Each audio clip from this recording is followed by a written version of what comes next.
Alors, l'intérêt de cette vidéo, c'est de vous parler du système digestif rapidement, suivant la logique de l'Ayurveda. La clé de la digestion, c'est Agni. Agni, c'est le feu digestif.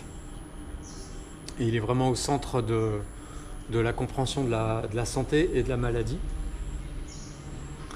Donc, c'est le feu digestif qui est présent partout dans le corps. Dans notre cas, on va simplifier énormément de choses.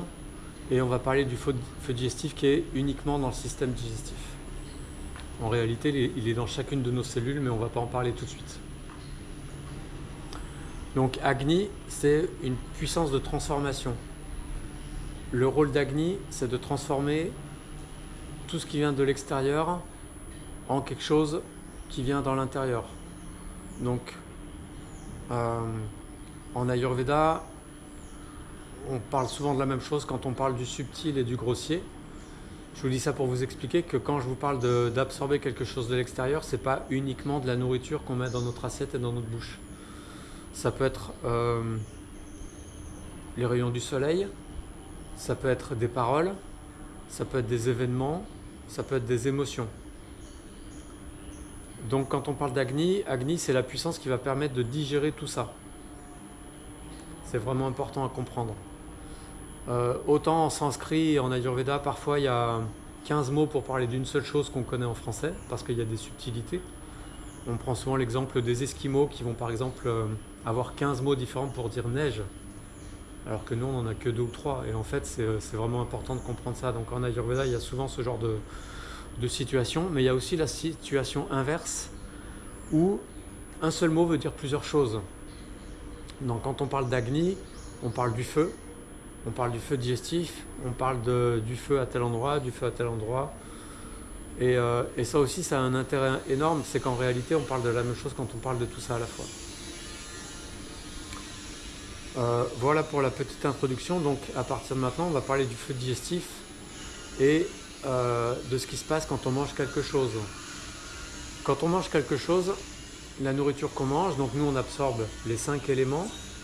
Et le but d'Agni, ça va être de transformer ces 5 éléments d'extérieur dans la nourriture en 5 éléments qui vont former notre corps complet. Donc quand Agni est équilibré, parce que tout l'enjeu c'est d'avoir Agni équilibré, quand Agni est équilibré, on aura des tissus de bonne qualité, on aura la quantité et la qualité des 5 éléments qui vont nous permettre de renouveler nos cellules en permanence. On va avoir de l'énergie, comme on met du carburant dans une voiture.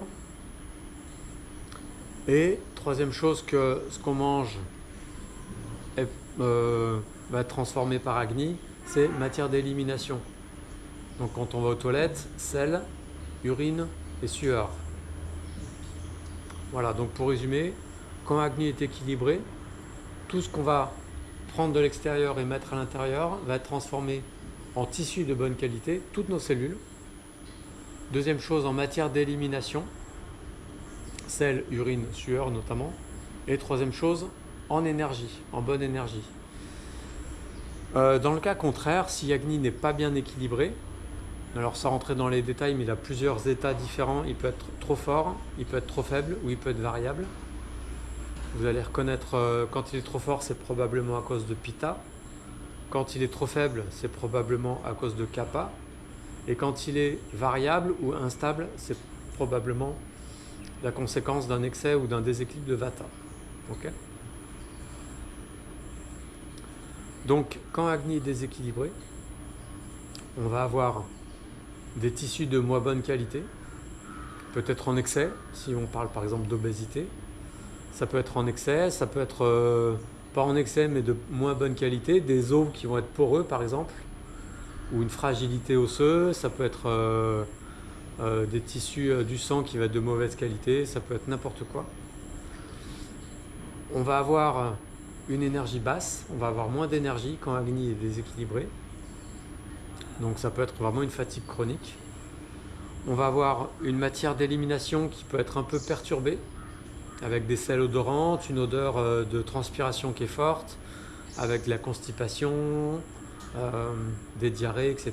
Donc tout un système d'élimination qui peut être perturbé à cause d'un Agni faible. ou déséquilibré. Et quatrième point, on va avoir une production de AMA. AMA, c'est une matière qui n'est pas toxique en tant que telle, c'est pas du poison, mais elle va devenir poison parce que c'est une matière qui va être ni digérée ni assimilée. Elle va pas être digérée, elle va pas être transformée, et elle va pas être éliminée non plus. On peut prendre l'analogie d'une cheminée à la maison. On va faire du feu, la combustion ne sera pas complète, et du coup ça va faire un espèce de bistre où les tuyaux d'évacuation de la fumée vont s'abîmer.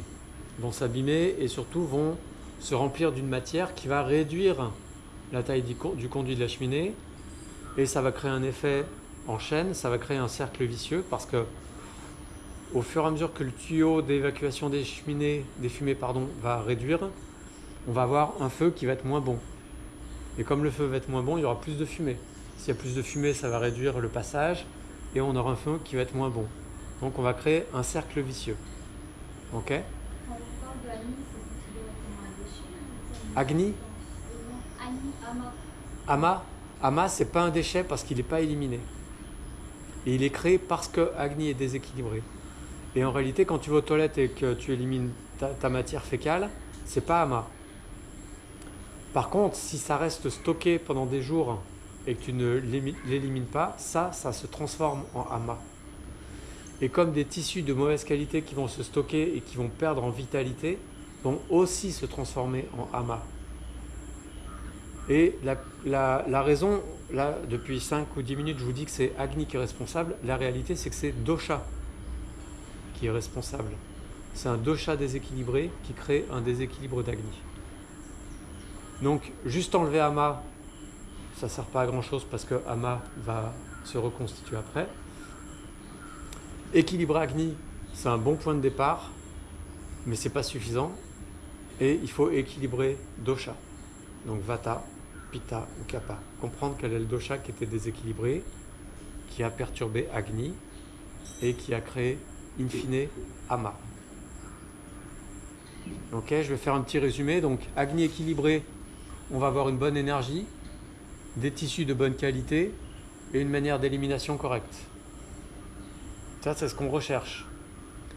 Agni déséquilibré à cause de Vata ou Pitta ou Kapha. Agni déséquilibré va créer fatigue, moins d'énergie, des tissus de moins bonne qualité ou pas dans les bonnes quantités, maigreur ou obésité par exemple, ou inflammation.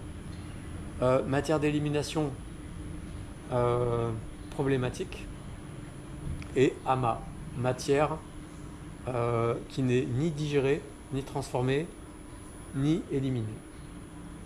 Voilà. Donc, d'une manière très générale, le but de l'Ayurveda, c'est, dans une logique curative, c'est de maintenir nos doshas en équilibre en permanence pour maintenir Agni en équilibre, pour qu'on ne tombe pas dans ce cercle vicieux, pour que le plus longtemps possible, on garde Agni équilibré pour avoir une bonne énergie, un bon renouvellement de nos tissus et une bonne matière d'élimination. Quand tout le système est bien rodé, on n'aura aucune raison d'avoir Agni qui va baisser et aucune raison que Ama se crée. Ama est créé un peu tous les jours, mais Agni va tout le temps le rebrûler au quotidien. D'accord ?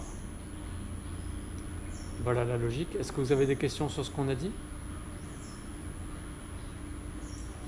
Ça va ? Ok.